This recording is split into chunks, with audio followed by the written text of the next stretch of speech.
I think genes get a bad press. I think often when we think about genetics and the nature bit, we think crumbs, families, determinism, inescapable effects, major problems, congenital changes, things like that. Not necessarily the case. And this is a landscape of genetic effects. The reason I'm so excited about it is this represents the culmination of genetics research over literally decades. We can now tell the story of this landscape in full, because the studies, the human studies that are interested in genetics at a population level have come on so far and are now so big. So let's walk through this landscape together. And start in the top left-hand corner here with these things. And I want to give you the full context of the graph, so I will explain the lines first. On the bottom here, you've got a line that just goes from low to high, pointer, from low to high in terms of the frequency of the change.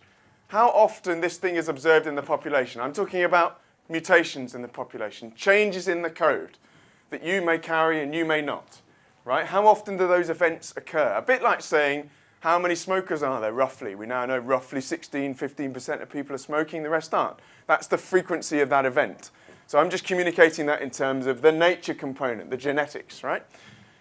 Up on this part of the graph, it's the gravity of their effect.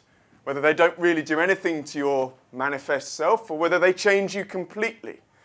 Now, into that landscape, we're going to work through and look at different types of genetic effect. So I said we'd start with these ones up here, and I put a family tree up there.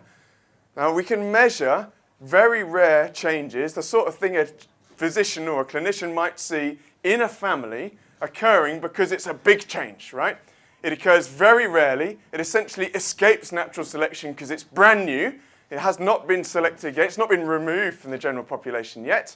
And it appears to track in families. Granny had it, and it goes down to cousin, and cousin had it, it goes down to so on.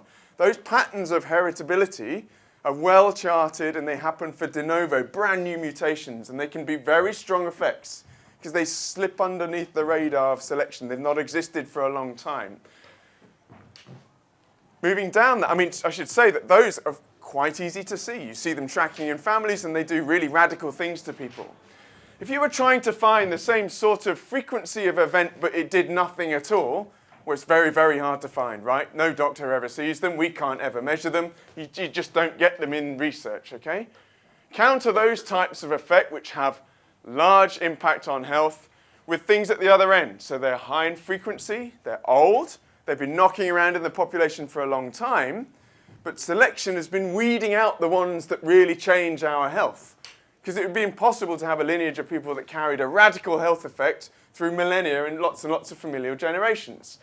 So they're up here in terms of frequency, but right down the bottom in terms of effect, which is where we've been doing lots of work trying to get big population studies to mine those types of effects.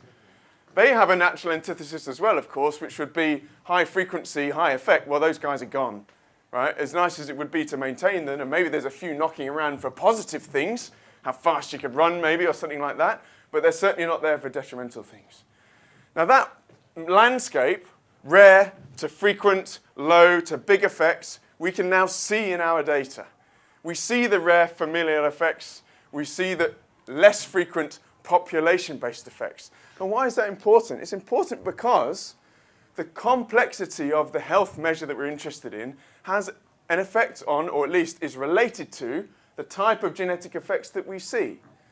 Now, there are rare, inescapable, deterministic effects which families are blighted with and were awful, and things like 100,000 Genomes UK, a big government initiative to do genetics, is trying to help. But that does not preclude the existence of small, frequent changes that happen in us all. Right? Genetics is not a scary thing. It is absolutely prerequisite to your physical being alongside the environment. If somebody measures your blood pressure, they're not just doing an environmental measure. They are literally taking the temperature of the genetics and the environment working together. Now that type of complex measurement, which involves the pump, the liquid, the veins, everything we're measuring by one number, by sticking a pump on your arm, means that actually it's a composite of lots and lots and lots of little things, and by and large resides down here. It is still heritable, it's still genetic, but just not the same flavor as those rare, really pokey, nasty events that happen we see very, very infrequently in families. So it's not that genetics is one thing or another. It's pervasive. It sits right across the patch. But it's in different flavors. And that's really, really important. Right? Understanding it helps us understand biology. It does not mean that it's super scary and is deterministically going to kill us all. And that's a very, very important distinction, a sort of enlightening feeling about genetics, which is very important.